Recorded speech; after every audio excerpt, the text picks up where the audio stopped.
দিন দুপুরে শিলচর শহরে এক মহিলাকে অচেতন করে টাকা ছিনতাই করতে গিয়ে জনতার হাতে আটক মহিলা গ্যাংয়ের 4 সদস্য। দিন দুপুরে শিলচর শহরে এক মধ্যবয়সী মহিলাকে অচেতন করে টাকা ছিনতাই করার দুঃসাহসিক অপচেষ্টা চালালো 4 মহিলা ছিনতাইবাজ। ঘটনাটি ঘটেছে শিলচর কলেজ রোডে। জানা গেছে এক মহিলা রাঙ্কিরখাড়ির কোনো এক ব্যাংক থেকে 1 লক্ষ টাকা তুলে ন্যাশনাল হাইওয়ে যাওয়ার উদ্দেশ্যে একটি টুকটুকে ওঠেন। মহিলার ভাষ্যমতে কিছু দূর এগিয়ে যাওয়ার পর যাত্রী সেজে ওই টুকটুকে ওঠে 4 মহিলা ছিনতাইবাজ।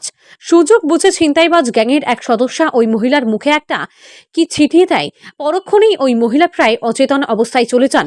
তারপর ওই ছিনতাইবাজরা মহিলার ব্যাগ থেকে সব টাকা হাতিয়ে নেয়। একসময় ওই 4 মহিলা ছিনতাইবাজ কলেজ রোড এলাকায় আসার পর টুকটুক থেকে নেমে পালাতে যায়। ঠিক ওই সময় ভদ্রমহিলার জ্ঞান ফিরে আসলে তিনি চিৎকার চেঁচামেচি শুরু করেন। চিৎকার শুনে স্থানীয়রা জড়ো হয়ে হাতে নাতে পাকড়াও করেন ছিনতাইবাজ গ্যাংয়ের 4 মহিলাকে। এদের মধ্যে এক মহিলার সাথে কোলের শিশুও রয়েছে। পরে স্থানীয়রা ছিনতাইবাজ মহিলাদের পুলিশে সমঝে দেন। দিন দুপুরে শিলচর শহরে ঘটে যাওয়া এই ঘটনায় আতঙ্ক ছড়িয়ে পড়েছে জনমনে।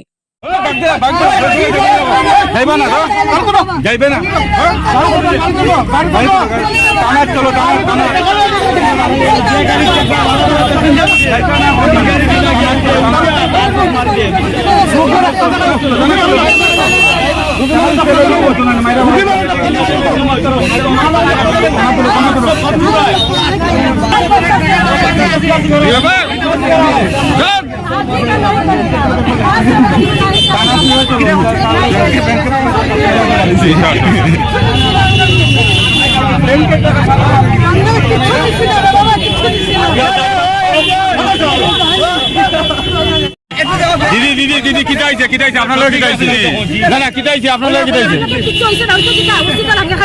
হ্যাঁ তারপরে আমি এসে আমি উঠে দিয়ে বসলাম তাই তারা উঠছে এখান থেকে হ্যাঁ তারপরে আমার পাইয়ে তাই মাথায় ঘুরা তাই এদিকে রোদ লাগে আমার ওদের দিকে আনছে আমি বলছি ঠিক আছে মাথায় ঘুরার তো আমি এদিকে আই গেছি তাই এদিকে বসে বোবার পরে আমার জীবনে যাতা আমি জিনিসটা বুঝলাম হ্যাঁ একটা আসলে মেয়ে মানুষের লিখে দিয়েছে এটা কিরকম একটা ইয়ে করিয়া তাই ঠাকুরটা এমন ভাবে তাই ওর শাড়িটারে মেলাইয়া রাখিয়া বাচ্চাটারে লইয়া ইয়ে করে কইয়া তাই মোটামুটি চেইন বাইক খুলিয়া তাই ওই চেইন থেকে ওই প্যাকেটটা ওই প্যাকেটের হিসাবটা আমার ব্যাংকের বই তুলতে নাই ব্যাংকের বই তুলতে টাকা বান্ডিল মারি দিয়েছে সব তাই নিয়ে গেছে কিস্তা জিনিস তো তাই শাড়ি দিয়েছে এরপরে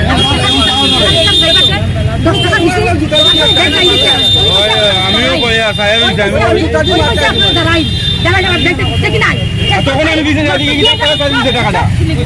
আমিও বিশেষ মানে আপনি কইছে স্যার শিলচরে একটা র্যাকেট আছে এইরকম এই ধরনের এটা তো বিয়ার আমরা বুঝছি যে জিনিসটা হল আজকে যে ঘটনাটা আমরা তারা বাধাই দিছি কিন্তু এটা বাধাই ঠিক না আপনি জানা কইরা আপনার কাছে টাকার বান্ডিল আছিল না নি মারি দিছে তো সব প্যাকেট পুরো প্যাকেট লইছে বাবা খাই দিছেন